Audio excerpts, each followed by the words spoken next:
Yeah, I felt really good in there today. I felt calm. I felt like I belonged, and I was a little scared that it was such a long layoff. I think maybe that's why I fought a little hesitantly, but I thought I fought really good, and I got the win. That's all that matters. The commentary was noting that it seems like she was looking for one big shot to do damage, as opposed to the amount of volume that you were throwing. So, in terms of that, is that how you expected it to play out?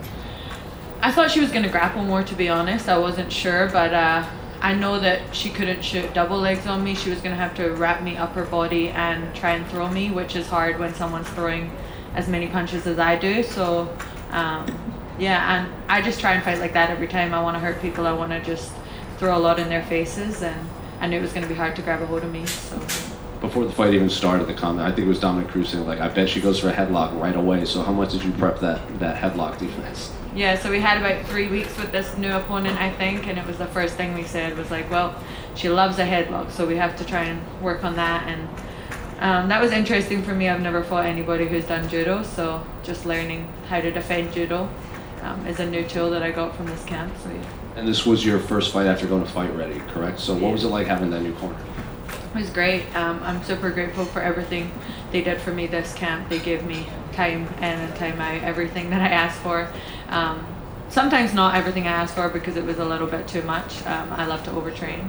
But yeah, I just put all my trust into them, and I'm very grateful that I have so many good support systems all around, not only the USA, but Australia and Thailand and everything. I've made great connections, so I have a lot of smart and knowledgeable people behind me, and Fight Ready was great to me. Do you think that overtraining, like you said, has affected you in the past? Is that something you're going to have to work on to dial it back a bit more?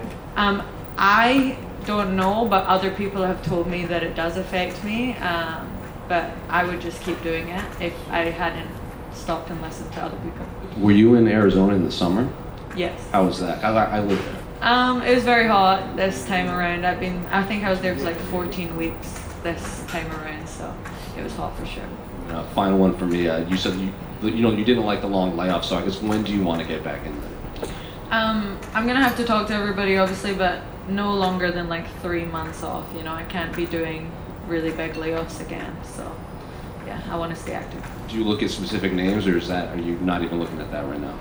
I want to take a look at the top 15 and see who's not booked. I want to fight someone in the top 15, and I know that I think like 2 or 3 top 25 fights got booked like this week, so I got to go and see who's not fighting.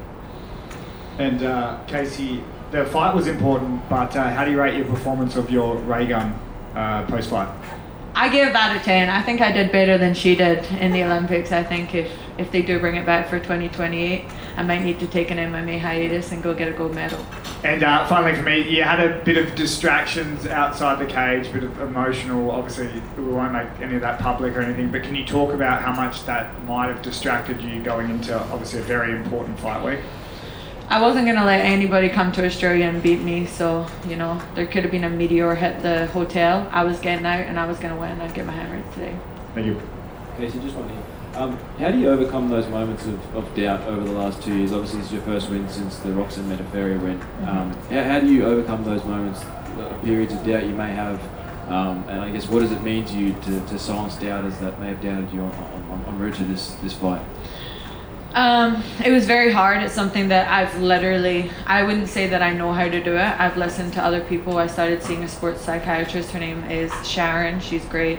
She's sort of helped me fight through those demons. But it's really like an identity crisis in a way, kind of, as a fighter. It's not just a bad day on the job. It's like your life is over after 2 fights. That's how everyone makes it out to be on the internet. So you can either sit there and listen to those people who can't make it here, or you can double down on yourself, trust yourself, and keep training, and you'll get there. Because I was having the performances in the gym, it just wasn't translating through yet into the cage. I think maybe a little bit to do with the knee and not trusting it fully, or maybe just a little bit of self-doubt, but I think I've cleared all that up. I felt the best I've ever felt mentally in the cage today.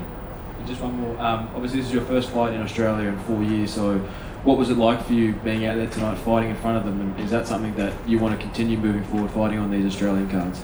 Yeah, like I said, being in Australia and fighting, like there is no other option for me but to win, and I've fought here for my whole amateur career, for most of my pro career before it. Obviously, I've been gone for 4 years, but my last professional fight in Australia was here in Perth, and it was the best performance I'd ever put on as a pro. And this was, you know, maybe not the best, but it was up there. And yeah, I'm just very grateful for all the Australian fans. That crowd was getting behind me crazily, and I felt the energy, and I loved it. Congratulations. Thank you. Done?